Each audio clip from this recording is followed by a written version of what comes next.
Hello, everybody, and welcome to the Something Something podcast. My name is Eric Gasloff, and with me always is Larry Sands. How's it going, Larry? Oh man, it's hot, hot, hot. Oh, Literally and it's figuratively speaking, I tell you.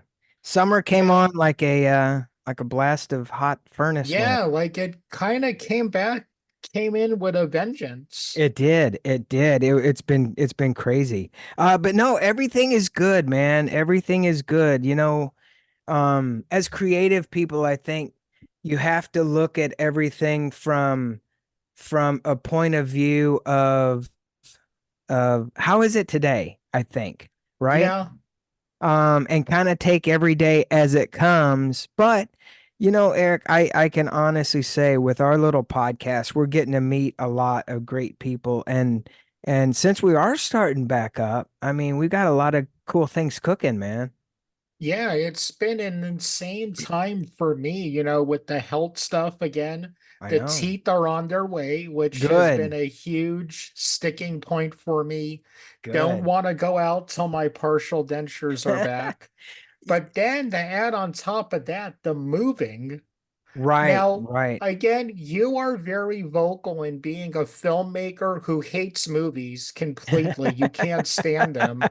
I love movies and I own a lot of movies, like in the hundreds. And in Yes. order to move, I had to pack these things.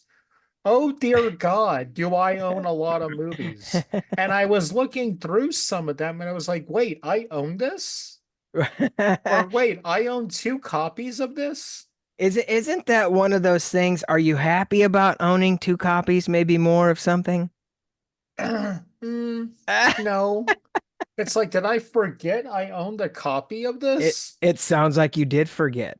It sounds Yeah. like and I must point out because I think people like guests in particular, I think they come on and people that have just joined the show, you know, our podcast is really all about in the moment, what's happening to us, not just creatively, but personally, because I think you can, but a lot of times you can't separate the personal from the creative because as a creative, you use the personal stuff, right, that goes on. Um, Yeah. and I think it is worth mentioning that that that you've been through a lot, man, just at the This first of the year, yeah. year. Yeah. And I think it gives a healthy understanding, and hopefully it puts creative people in a mind space is like, look, things are gonna happen.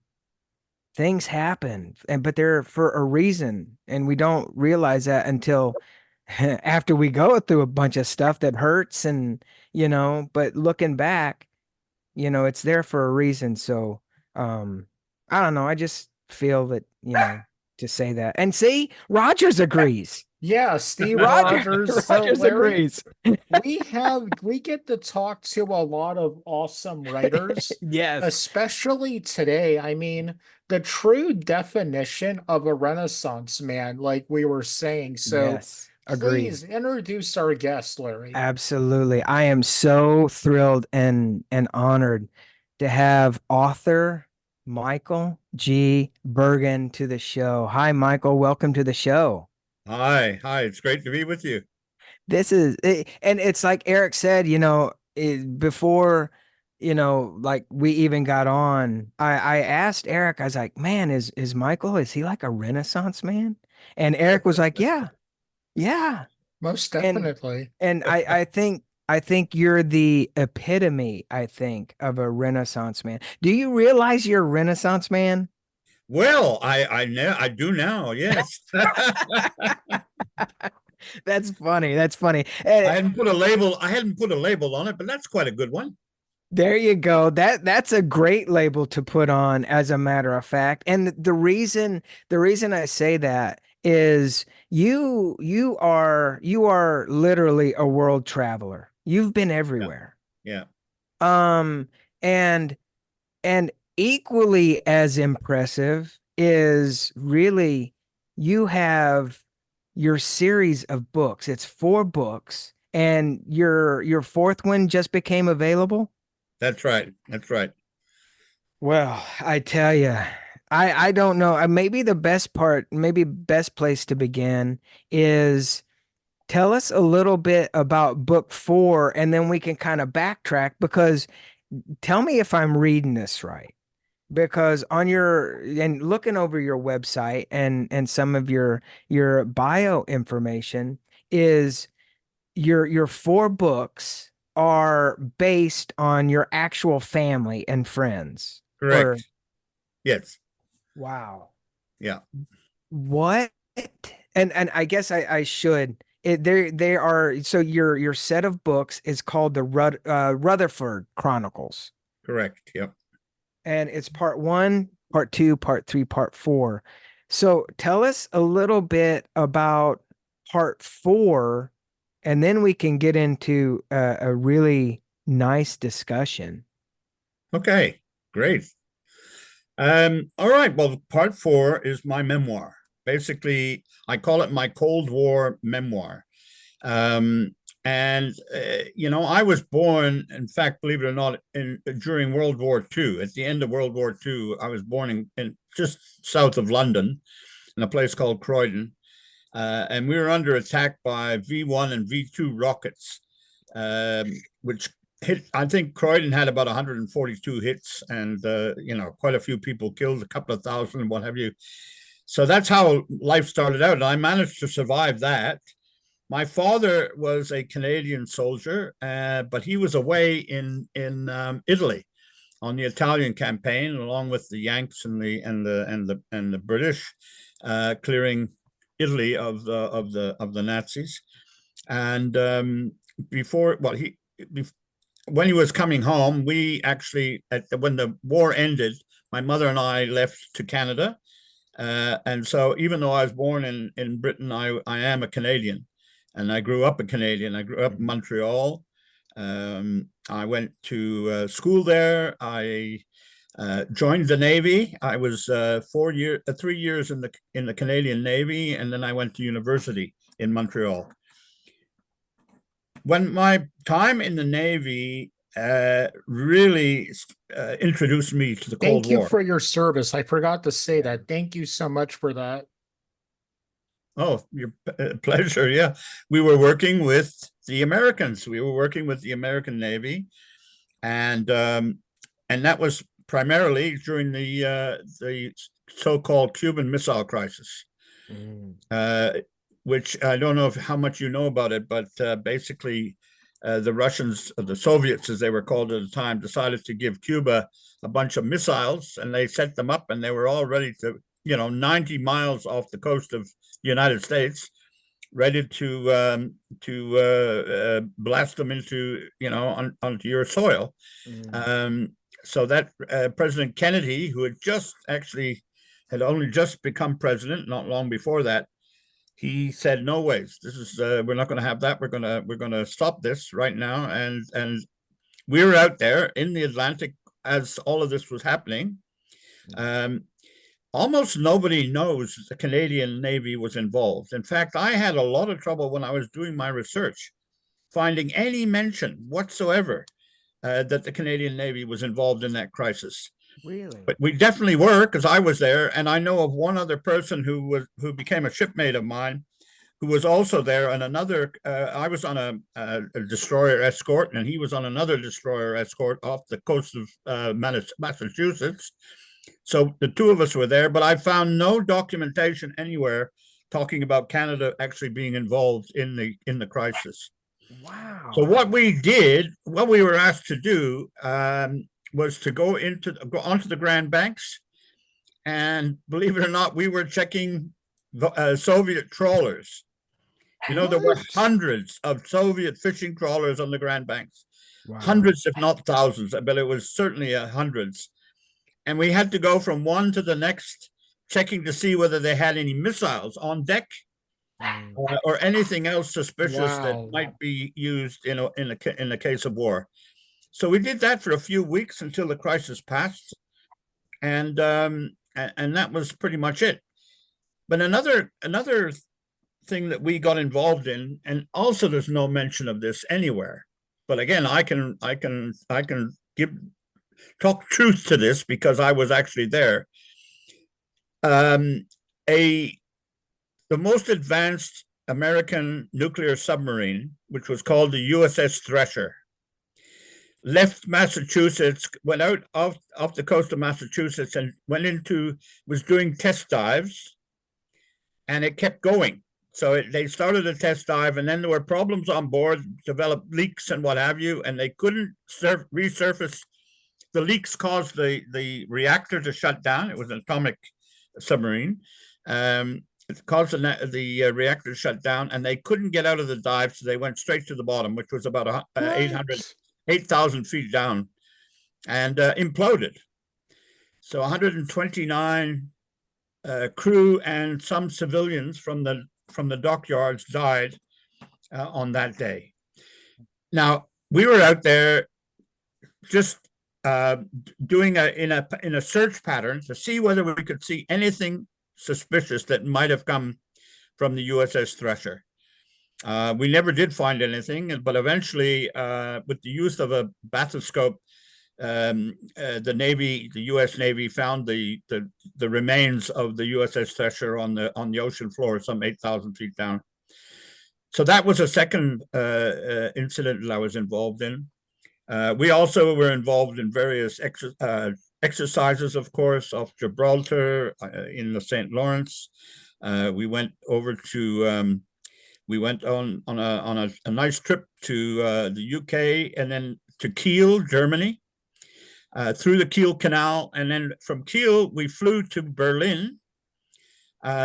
Just a small group that I was fortunate enough to be part of, as guests of the mayor, Willy Brandt. And this was 2 years after the Berlin Wall had been erected. Wow. So we saw, along the wall, we saw the wreaths and the crosses and what have you, where people had tried to escape and were shot or fell off of high buildings and died. And then we were the guests of the mayor in a big banquet in the city hall. So that was another incident that I was fortunate enough to take part in. So that was, that was my Navy time. I did a lot of traveling around. We went to Copenhagen. We went to Londonderry, Ireland, Northern Ireland, what have you. We spent a lot of time in Bermuda, because Bermuda during the Canadian winter is a good place to go to do maintenance on the ship. So we did all of that. So anyway, I finished my time in the Navy, and then I was studying in Montreal, studying economics during the Vietnam War. And I don't know if you've seen any sort of reports on what it was like then, but there were huge protests going on in the United States primarily.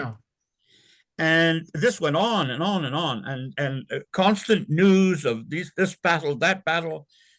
So many Americans, so many Vietnamese. I mean, they would show the draft on TV. They would do special news reports about it. Wow. That's right. That's right.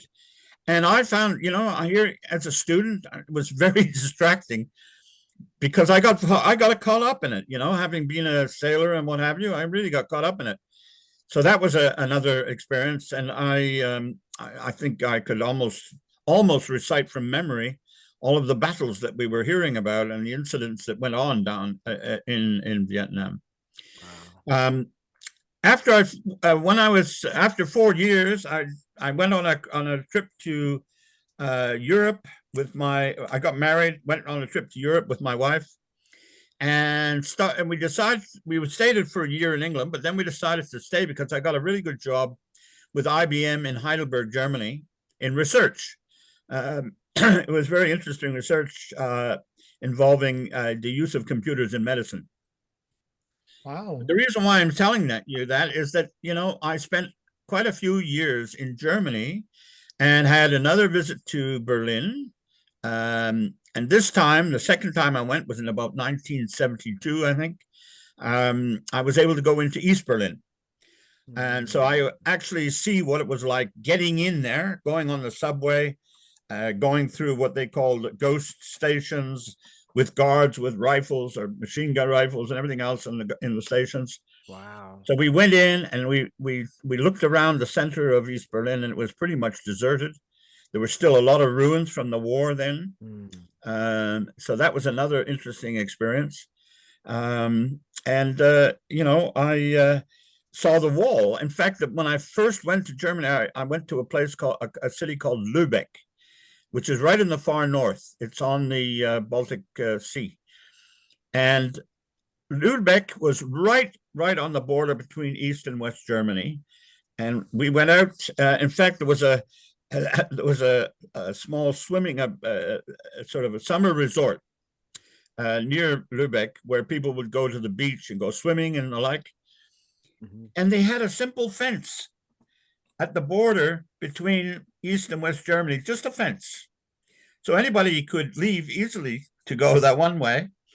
But in the forest behind the beach, they had towers with guards with machine guns. Okay, so anybody trying to escape from East Berlin would be shot on trying to get out of East Berlin. And then I did a trip. We went to Wolfsburg to collect a Volkswagen Beetle, my wife and I. And again, we drove literally along the East-West German border and could see exactly where on the western side children were playing in this river and what have you, and on the western side of the eastern side of the river you couldn't see anybody. It was absolutely deserted because it was in the east. Wow. So that was a real awakening for me, seeing that. Wow. Yeah. And so that, I spent many years in Germany and in France working, and eventually moved to South Africa. Wow. And in South Africa, of course, probably know the history there, that there was an apartheid government. Yeah.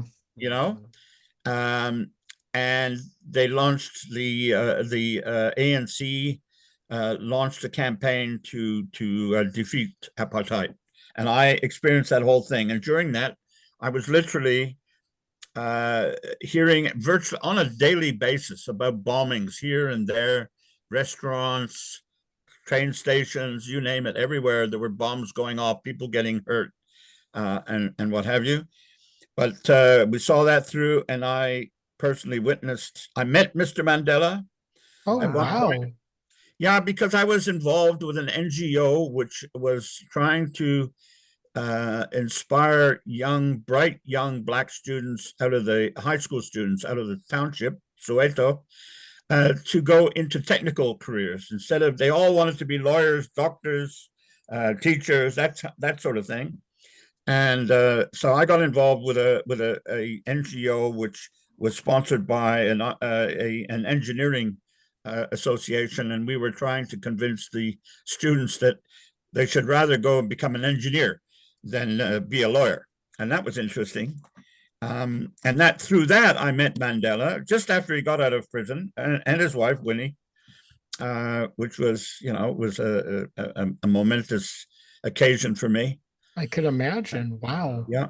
And just wrapping all of that up, I can remember the elections eventually, and when the ANC, of course, won and apartheid came to an end. And it was a very emotional day for me. All these people, thousands of them in long queues and everything out, for the first times in their lives, going to vote in an election, which eventually they won, of course. Wow. So that was my experience with South Africa. I had many other experiences. I went into the bush a lot. I went fishing a lot, fishing all over Southern Africa because I love to fish. And so I did all of that. Eventually moved to Cape Town, and after the elections, I moved to Cape Town and lived down there. So that basically is, I think, most of the episodes that I experienced. Many, many more. I visited literally hundreds of towns and some 40 or 50 countries and what have you in my life. Traveling, we did a lot of traveling. So that, it was very interesting. Wow. So all of that I have documented basically in my fourth book. Basically, I've given you a summary, if you like, Yeah. of what happened in my life at that time. And that's in my fourth book, which I call my Cold War memoir. Mm. Wow. You know, Wow. so I can say with fair certitude that I think I experienced more of the Cold War than most people would have Mhm. experienced. You know, Yeah. I was Yeah. some about to people, mention that. I think for this current generation, I'm 43 now. So as a kid in the 80s, there was always that fear of Russia. Mhm. Any second now something yeah, could happen. I remember they even made a movie called The Day After, which yes, is Mm. what it yes, was going to be like the day after the nuclear, Russia attacked. And yeah, nowadays it's just a distant memory. Mhm. Kids don't understand what it was like. There was a joke a few years ago. You know how 80s fashion is popular again because of Stranger Things? When Russia, invaded, the Ukraine, everybody was going, this isn't the 80s nostalgia I wanted. that's right, Exactly. that's Exactly. right. And in fact, I wrote a final chapter to the book, basically an epilogue, which I decided to take out because it was sort of looking from now to the 20th century. Mhm. And basically what we're now in is, for all intents and purposes, Cold War 2.0. Yeah. Yeah. So I didn't want to end my memoir with that story. So I've left it out. I'm going to put it on my website and then people can look at it. But it is looking pretty scary. Again, Yeah. Yeah. very similar. Actually, if we could, because it does stick out, and I think it is worth noting, if you could, because when you talk about East Berlin and West Berlin, I'm almost certain that people don't know the differences. Um and then apartheid. I think a lot of people hear about it, but they don't really necessarily know what it meant or what it stood for. And then I think people know Nelson Mandela, but That's right. equally, they don't really know what he was fighting for. And nowadays you get all these factions, all these divisions, and they don't really know what they're fighting for these days. Whereas I Because it's think, the popular thing to do. well, There's all these young college well, kids who yeah, want to be part of something and they see a protest Yes. going on Yes. right, right, and right, they just right. join it. A friend of mine was telling me, a pastor, they were doing a type of thing and they had a candlelight service. One kid walks up, joins it with the candle. As soon as he heard what it was about, blew the candle out and walked away. Boy, They're so distant from the right. fear, that you saw firsthand, Yeah, boots on yeah. the ground. And then, me and Larry, the civilian side, no one, they don't understand it anymore. Yeah, yeah. If I if you know. I can, know.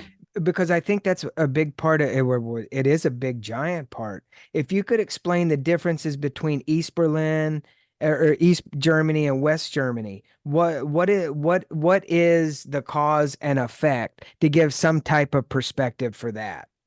The closest thing to it on Earth right now is North and South Korea.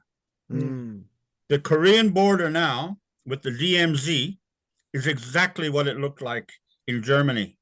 mm, So you had to actually you could through most of that period you could drive from West Germany to Berlin, which of course was an island.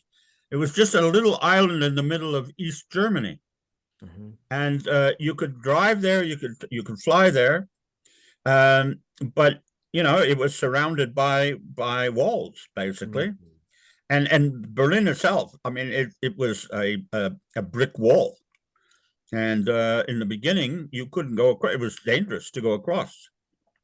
And a lot of people coming from the east trying to escape lost. And it was interesting. Another little episode I had, in doing my research, I was, as I mentioned, I was in computers, the use of computers in medicine, and I was involved in a project to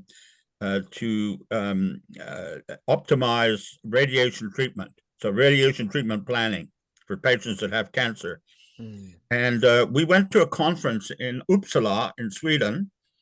And since I was coming from a German team and I spoke fluent German and everything else, I stuck with the German team.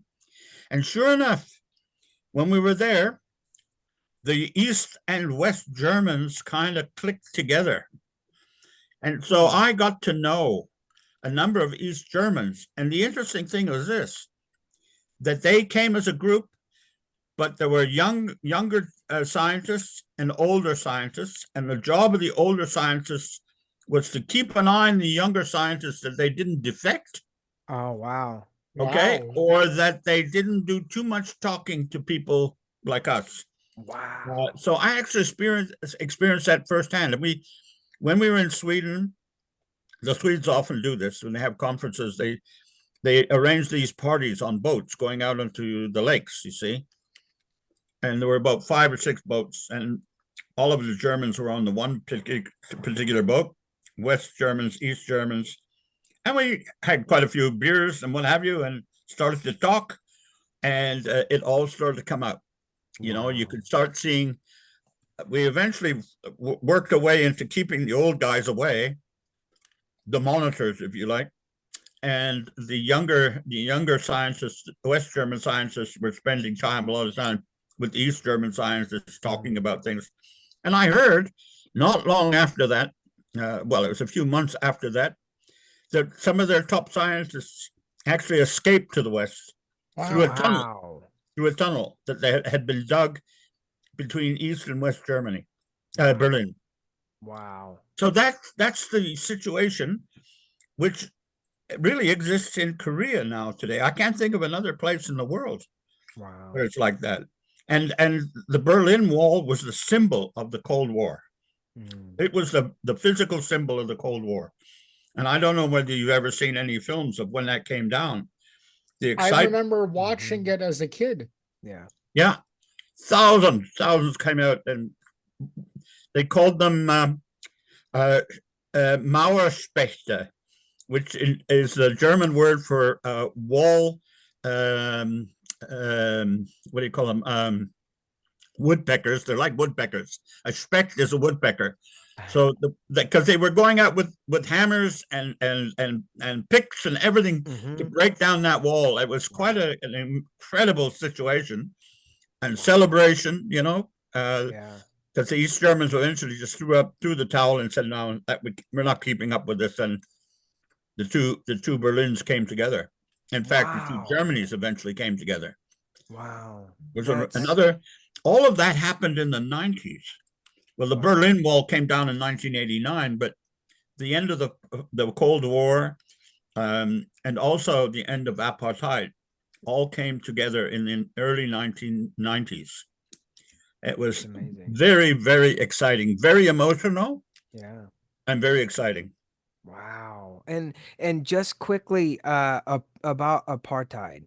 What is that, and what was the background with that? With what? Sorry? For apartheid. Apartheid. Yeah. Apartheid was simply that whites and blacks couldn't live together. There were black townships outside of the cities, and the blacks lived there, and they could only go into the white areas if they had a pass, what they called a pass, a card or a piece of paper which said they were allowed to go into the white areas. Apartheid is the Afrikaans term for apartness. That's what it is, apartness. Wow, it just reminded me exactly of, you know, showing your Aryan papers to the Germans during World War II. Correct. Yeah. Man, I tell you. What? And in East Germany, they had something called, the police were called the Stasi. Stasi. and they were wicked, really wicked. So everybody lived in fear, in total fear. And that, I'm sure, is how people live in North Korea, in Yeah. Oh, Pyongyang, without a what have you. doubt. Yeah. You know, they Yeah. don't dare protest. They don't dare step out Yeah. of line because they Yeah. know they'll be dead. Yeah. And that's the way it was in East And Berlin. so many of Wow. them are brainwashed into thinking that their leaders can hear their thoughts. Yep. So there's that constant fear of them. And I think it's warranted because their leaders are delusional. Kim Mhm. Jong-un's father convinced the people he invented the hamburger, Yeah. and he kidnapped a director to make him movies. Look this up. He Yeah. kidnapped a famous Wow. kaiju film director to make him a Godzilla movie.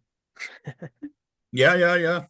Oh And God, I and tell you. and Anyway, fortunately, most of the world is free, but being in with what's happening in Ukraine and this maniac leader of Russia now, Mm. Putin.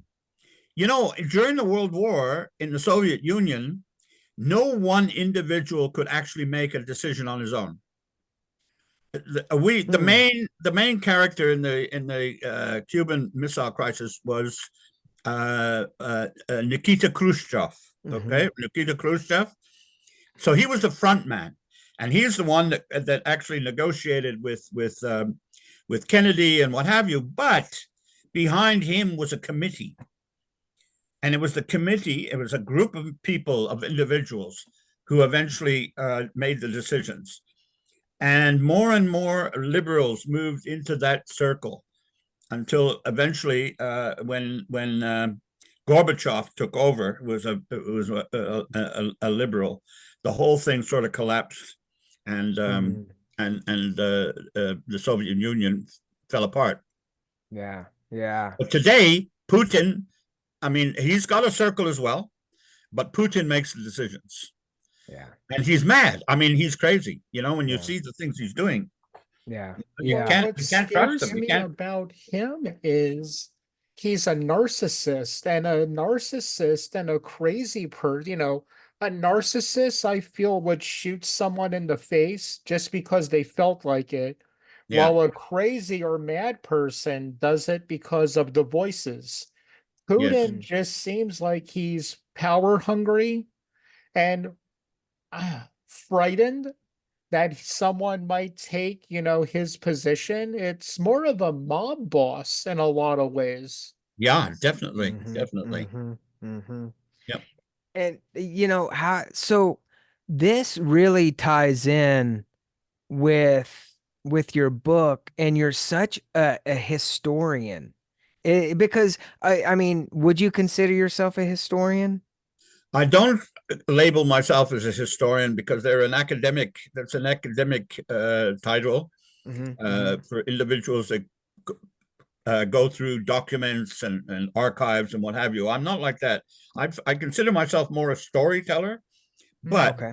my genre is definitely historical, is history and historical fiction for the first three books. Yeah. On those first three books are on the other three big wars of the century, which was the Anglo-Boer War and the beginning of the century, World War One and World Hmm. War Two, World War, and then the Cold War being my memoir. Yeah. So I don't consider myself, but I am definitely a student of history, Yeah. and Yeah. and you know, and my favorite, I guess, my main slogan is there was a Spanish American philosopher, essayist, poet, novelist by the name of George Santayana. I don't know if you've ever heard of him. He wrote a No. number of books at the beginning of the 20th century. Mm-mm. And he had this saying, which is what I now live by in my writing, and it is those who forget the past are condemned to repeat it. Yeah. Right. Yeah. You know? Yeah.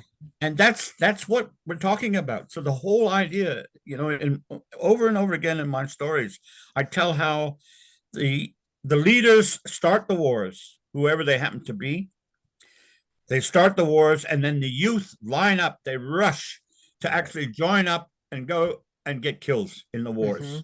Mhm. You know, time and time again.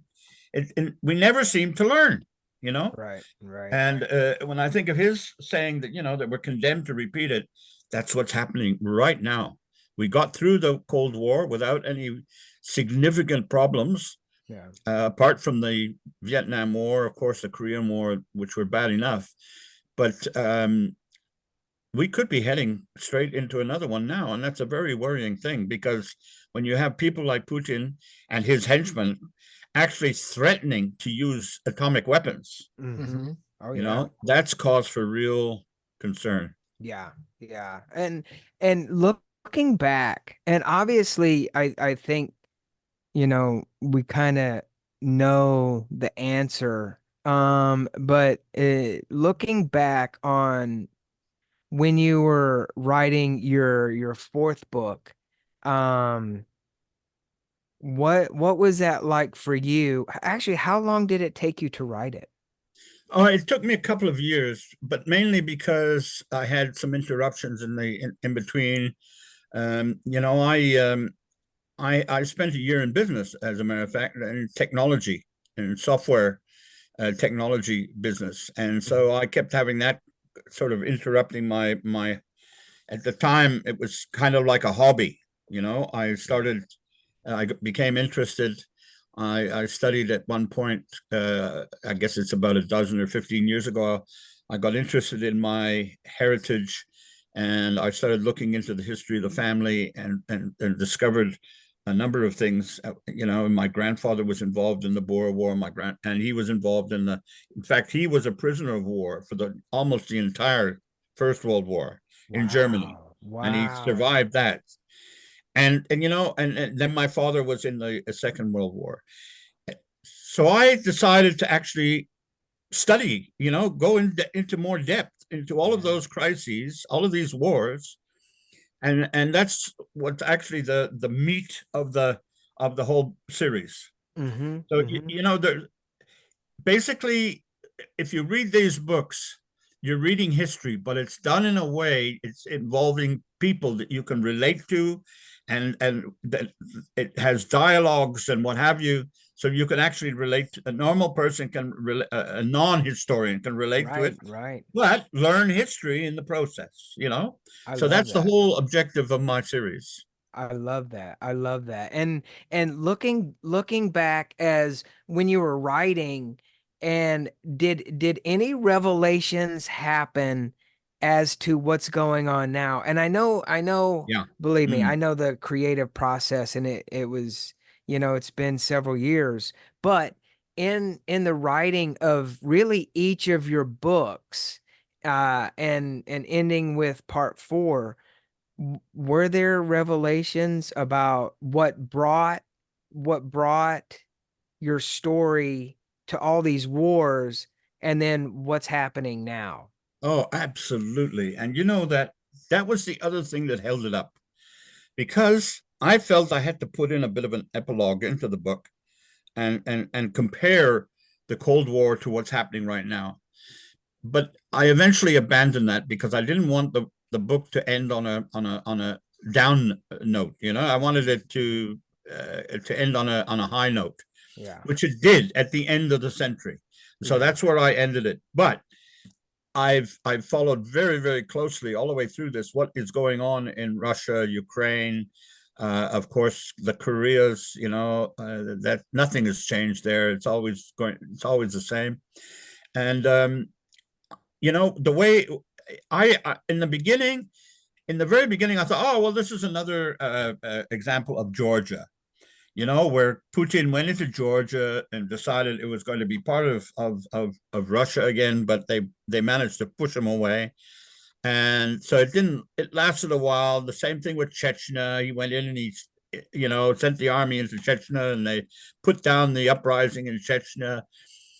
But Ukraine has been going on for what, 3 years now? Yeah, My And gosh, it about seems that. like it. Yeah. you know, and I don't know the number. I haven't got in my mind. I haven't got in my memory at the moment the number of deaths, but it's been very, very. It's been a high toll, Mm. and this has been working on me, and I'm sure it's been working on a lot of people, because the Ukrainians are basically Europeans, and we can kind of relate to them better than to the Russians, maybe. I don't know, but they're also they're the ones that are being invaded. They're the ones that are being attacked. Yeah. And we always react in the West. We always react, with sympathy towards people who are being attacked and downtrodden. Mm-hmm. Yeah. Yep. Yep. Yeah. Yep. So Yep. yeah, very definitely. And in fact, right now, I've got an acquaintance from my alma mater in Montreal. I want to go and see her. He's a professor of security studies and what have you there. And I've sent him a copy of my book, and I'm waiting to hear what he thinks of it, because he was very interested in my experiences in the Cold War, and I want to get his view on what's going on now, because he'll be very up to date intellectually, historically, on what's going on. It'll be very interesting to have a conversation with him. So I'm going to be doing that as soon as he's finished reading my book. That's pretty cool and amazing that you can call on historians and people to look at it and go, what do you think about this? That's really, I mean, these are the times that we're in. I have a question. Have you ever seen, with everything that you've been through, have you ever seen a country so divided? You mean Like America? America. Yeah, because Well, yes. Okay. The 1960s. But is there a difference though? Somehow? Well, yeah. I'm not going to name the person, but there is one person who's very different in all of this, who's adding to the division between the two Americas.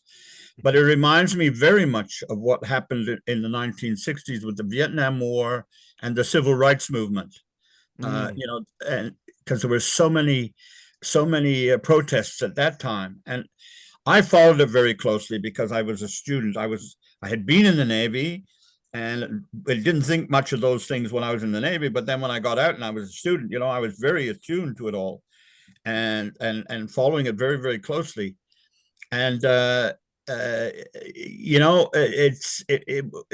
was crazy times, and that's eventually why I left Canada. I said, let's get out of here. Let's go for a year and just chill in Europe. We ended up staying much longer, but that was the whole idea at that time. And I get the same feeling now. I find it very hard as a Canadian even to ignore it. You can't ignore what's going on, because you turn on the TV, everybody's talking about it all the time. Yeah. And I think it's very sad, because you call it the American experiment. It was a wonderful experiment. It is a wonderful experiment. We don't want to see that ending, Yeah. Yeah. Yeah. And democracy. I mean, I believe very, very strongly in democracy. And being born in England, growing up in Canada, this is in our blood, in our DNA, democracy. So, anything that threatens democracy is very upsetting. Yeah. Yeah. With your book, when did you decide to start your first book? And do you remember that moment of I need to write part 1? Yeah. And when did it become part 2, part 3, and part 4? Okay. Yeah. Interestingly enough, I worked out the plan of of the 4 volumes very quickly. Wow. So you always knew, and I'm sorry I just find it fascinating that you knew that there were 4 parts to this book. Wow. Yes. And it started, as I mentioned to you, I got curious about my ancestry, and my grandfather fighting in these wars, my father fighting in these wars, and I just said, I'm gonna write about it. Wow. I want to look into it, and I want to write about it. And I also decided that I would finish it off with my memoir, to give a story of war, of a conflict throughout an entire century. Basically, that's what I decided to do. And that's what it is. That's really what it is. But it's in a form, in a form that non-historians can read and enjoy and learn. Yeah, yeah. I think That's that's amazing.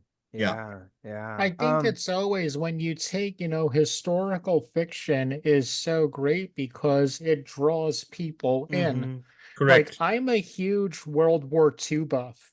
Anything I Yeah, could take in to do that, and when it's the truth connected to a story, it just pulls me in so much more. yeah, yeah. Yeah, yeah, yeah, Absolutely, yeah. absolutely right. When you were doing your research, were you able to talk to any family members, um, to get any kind of, I guess, personal experiences or what it was like? Very, very little, Larry. And I'll tell you why, because I started late. I Mm. started too late. Yeah. Okay, some of my cousins have been able to give me a little bit of information. For example, my grandfather, who I mentioned, had spent 3 years, 4 years in Germany in prisoner of war camps. It turned out they didn't know actually where he was, where he had been, and Wow. I found that out because the International Red Cross keeps records of every prisoner of every war since the World War I, of where they were captured, and their rank and unit and what have you. And then every time they moved from one camp to another document was filled out and it was handed over to the Red Cross. And the Red Cross has that all in a huge database in Geneva. Wow. But the other thing is, I spent a lot of time. In fact, on the first book, I must have read 20 or 25 books because I didn't know anything about the Boer War. And so I did a lot of reading, a lot of researching. And then the way I wrote that book is from two sides, from both sides, from the British side and from the Boer side. And every other book I've read, I've been able to find regimental history books. So all the way through the regiment, in most cases, the regimental historian writes a book, and I found all those books. The only thing I didn't have access to was the logbooks of my ship. And I tried to get that. Wow. I That's tried to get that, amazing. and nobody's written about it. That's So crazy. I actually went back to my unit where I joined up in Montreal, and I met a very nice man there who wanted to help me and tried to get the logbooks for me. But he wasn't able to because they've been declared top secret for I don't know how many years. I think it's 70 in total, which doesn't make any sense because the Cold War has long since been over. But anyway, that's the way it is.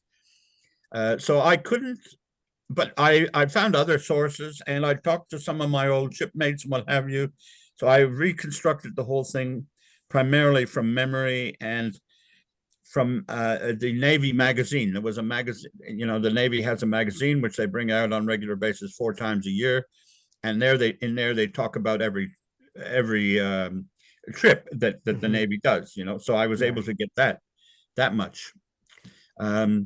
So yeah, but uh, you learn a lot. You learn an awful lot. Well, I did anyway. I'm a very Yeah. curious person. That's the other thing, which slows You me down. come off like that. Yeah. It Yeah. really slows me down because I'm never satisfied. I learned something and I'm writing and I'm saying, now, why was that? Right. But you have to actually go back and start digging deeper into one little point to find out, what that means. Yeah. Yeah. That slowed my writing down. Wow. I just met a cousin of mine again via messenger, I think it was, and she's written 39 romance novels. Wow. Whoa. She just churns them out like a factory. Romance novels are the highest, the most popular genre of novels, by the way. Yeah. And she's got beautiful covers and all the books and everything else. I said to her, it would probably take me at least 200 years to write 39 books. Jeez. I get it. I get it. Because, that's the thing. I think, and especially when you're a creative person and you're inquisitive anyway, but everything you do, for some reason, I don't know, Eric, how you feel about this, but there has to be some kind of rhyme or reason for me, at least, in order to put it in perspective in my mind. So I get it. I get it. I Yeah. get it. Um, Yeah. wow. How long was, and I know you said it was what, about 4 years, right? Or Yeah. more? Yeah. But when you were writing, what is your process? Because I know writers, I know Eric has a process. What was Yeah. your process about putting all this, like all the facts, pretty much the historical part of it, and Yes. then Yes. weaving this story? I always start with the research. So before I even start writing, I want to know as much as I can find out about a conflict or an incident that that is my grandfather, my father were taking part in, what have you. And so I spend a lot of time up front in research. And once I've got that, the story just starts to come together. Like the finding the regimental histories, as I mentioned to you. In World War I, in fact, they used to keep what they call them war diaries, handwritten war diaries. And they had these little books, and they would take them with them into the trenches and wherever they were going. And every day, pretty much, they mentioned how far they had gone, how many injuries they had, how many deaths they had, and what have you. It was very accurately recorded all the way through the war. And I found those. I found you can get them. You can go online, and in that case, I think I had to buy them, but not for a lot. And then you have these handwritten logs, and that starts taking you Wow. actually into the action, because here Wow. were men actually living in the situation, and on a daily basis writing down what happened on that day. Wow. It was quite moving, to read these things. I could imagine. Wow. Yeah. Wow. Wow. Um, wow, Michael, just just the thought of you, like, putting and knowing that you were going to create these 4 books, Yes. and at the end to do your memoir. Wow, Yes. I mean, to do one is absolutely amazing, but to do 4 is Yes. probably, Seriously. Yeah. is amazinger a word? It It's is Yes. now. amazing. Yes. Yeah. But But uh each one has a, what do you call it, a milestone. Each one is a milestone, in fact, of the 20th century. So I sort of, you fill out all of the detail around that milestone. And I just, I just read, and I dug and researched, and what have you, and found interesting sources, talked to people, and being a curious person, I was always trying to find out more and more and more. wow. But eventually it all came together. But I'm not a writer either that can get it perfect on the first pass. So I Mm, have to go back mm, and edit and rewrite and re-edit and rewrite. So it takes me a while. It probably takes me about 2 years per novel, Hmm. wow. you know, Amazing. from the Amazing. beginning of the process right to the end. Yeah. Do you have any, because I know, do you have a passage that you'd like to read? Oh yeah, oh yeah, oh yeah. That's right. I was going to get that. I've got that here. Yeah. Yeah. This is out of my memoir, and I'll start to read it, and you'll start recognizing very soon what it's all about. Okay. As we were returning to Halifax from Philadelphia on the 22nd of November, 1963, I was steering the ship at the helm, 2 decks below the bridge in the tiny wheelhouse.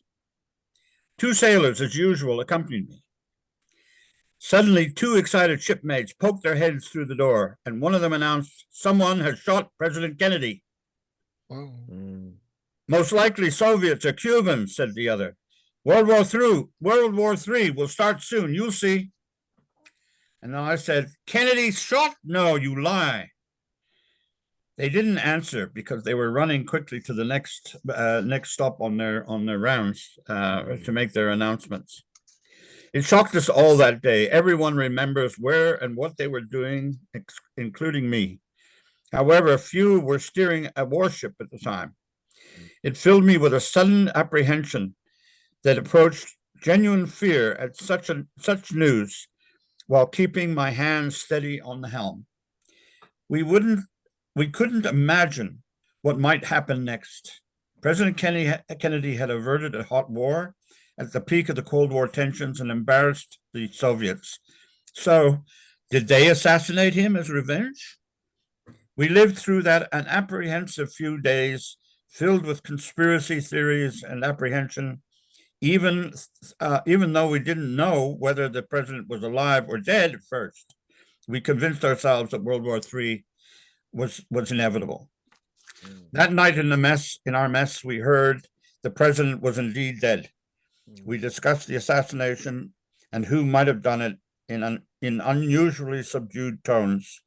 We soon learned that Lee Harvey Oswald shot U.S. President John F. Kennedy in a motorcade in Dallas, Texas.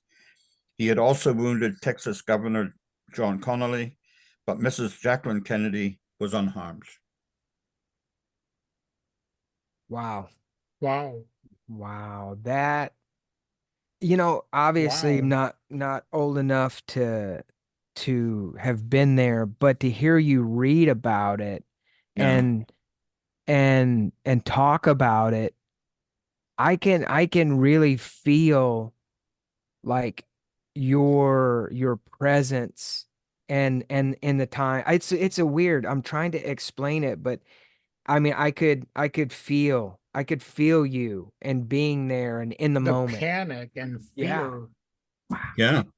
And here we were on a ship sailing from Philadelphia back to Halifax in the middle of the Atlantic when this all happened.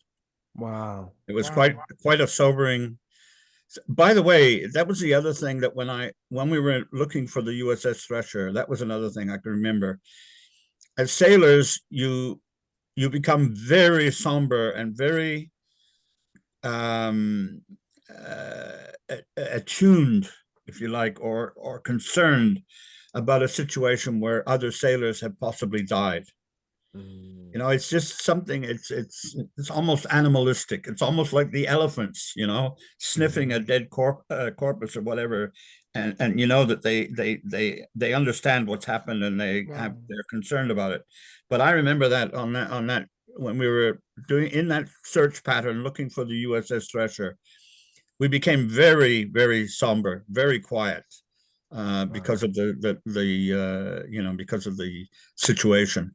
And it was true that day as well in November 1963.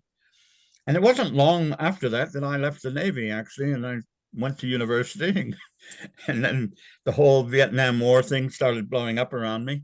Mm. But Wow. Unbelievable. yeah, Michael, I mean, I can envision your book and the epic, epic story that That's the that perfect you word for it. tell. Yeah, because it's an epic, and it yeah, spans generations. Is it easy to say something like that? It spans yes. generations. Well, you're a filmmaker. I have another dream is that some filmmaker will decide that that's worthwhile turning into a series of movies, or even a television series, Yeah. Yeah. because Yeah. that's covers the entire century and all of the hardship that the world went through in that century. We've been lucky so far in this one. Yeah. Well, Yeah. hopefully that's going to continue. Yeah. Yeah. Boy, I I see tell it. you. I tell you. I don't know what's in store for you, but I know that whatever comes of this, we would love to have you back on whenever you want to come back on and Great. discuss anything with you. Okay. You're Fantastic. absolutely amazing. Is there anything that that you would like to tell people listening, creatives, non-creatives alike, that you have, do you feel a need to let the younger generation know things that maybe they're not aware of? Oh yeah. Oh, absolutely. In fact, I mean, that's really, one of the main reasons why I wrote it is that, it would be a perfect, I've written it in a way that it can be used in high school. It's at a grade nine level. Mm-hmm. The language is at grade nine level. I didn't want to go any more complicated than that. Yeah. And, it'd be perfect for students, history students of the Mm. 20th that want to learn about the 20th century. I cover just about all of it, Wow. including, when I get into the Cold War period, mention of things like the Iran-Iraq War, the fact Mm. that the Soviet Afghan War led to the end of the Soviet Union, Mm. because it was a long and very expensive war, and it basically, as wars do, bankrupted the Soviet Union. So that Mm. led to its downfall. It was that war really that we can thank for the Cold War coming to an end. So yeah, I think in fact, I'd love to get involved in situations like that, in teaching situations, lecturing Wow. situations. Wow. Yeah, Mm. Wow. Wow. I tell you, you know, and I don't know, this is a weird thing. Can people reach out to you on your website, ask you questions, and actually, absolutely, okay, absolutely. Yep. okay, Yeah, I okay. have a journal in there where there's put in their name. They don't have to put in a lot of information. They put in the name, they ask a question, and I respond to it. It's I all love there. it. It's all I there. love it. I They can love it. also, Awesome. by the way, buy the books there on the website. Okay. You have Perfect. direct access to buying the books. Excellent. Excellent. Fantastic. Excellent. And Excellent. like I And always say, if you have the chance to buy directly from the author, always do that, everybody. yes, yes, Yeah. absolutely, absolutely. And actually, I mean, I might as well ask, can people get an autographed copy from you? I suppose, but I haven't, you know, we'd have to look at how we're going to do that. I mean, Yeah, there's some certain, there would be postage or some kind of courier costs involved or whatever, yeah. unless they want to come to. I live at the moment. I'm living in Kingston, Ontario, Nice, which is nice. right at the end of Lake Ontario, where the St. Lawrence River starts. You Oh, know, nice. you Wow. know what, you know what people need to do? They need to take a journey. They need to go on a journey and experience life, as it were, experience travel. And I think that's a great thing. They could buy your book and travel to see you and document it Yeah, in a journal. That would be yeah, super cool. That'd be yeah. awesome. That'd be Fantastic. awesome. Michael, just before we wrap up, I just want to say thank you so much Yes. Yes. for you and your interest in the history of obviously your family, but the history of our world. Yeah, So yeah. thank you Thank you. for just being present in Yeah. your life and knowing what you want and envisioning what you want out of your creativity. So thank you. I must confess it became a bit of an obsession, I you can know. imagine. Yeah. Yeah. Yeah. Yeah. Yeah. And I mean, Well, that I think before you go, Eric, I think it is worth noting that sometimes, and it's weird, sometimes your creative process takes over. It does. And I think that's part of the genius. Whether you think it's a genius or not, but people looking on the outside, looking in, that's where the genius lies Yeah. of all this and the creative process. But I think it's worth noting, that sometimes the obsession gets it right in a way where when you put it out and people read it, they're like, "Oh my God, I yeah. envision it, I can feel it, Yeah. I can see it." I think That's where it all works. Mhm. Great. Well, thank you very much for having me on the podcast, and I look forward to hearing the and maybe seeing the Yes. final product. Yes, Most absolutely. definitely. Well, Michael, thank you again so much for coming on and sharing with us your life. Again, links to Michael's webpage will be in the description of the book. What will be in the description when you listen to the podcast on Anchor, and we will be sure to have links when we post the episode on social media. Michael, thank you again so much for being on. And like we say each and every week, everybody, remember, support our troops.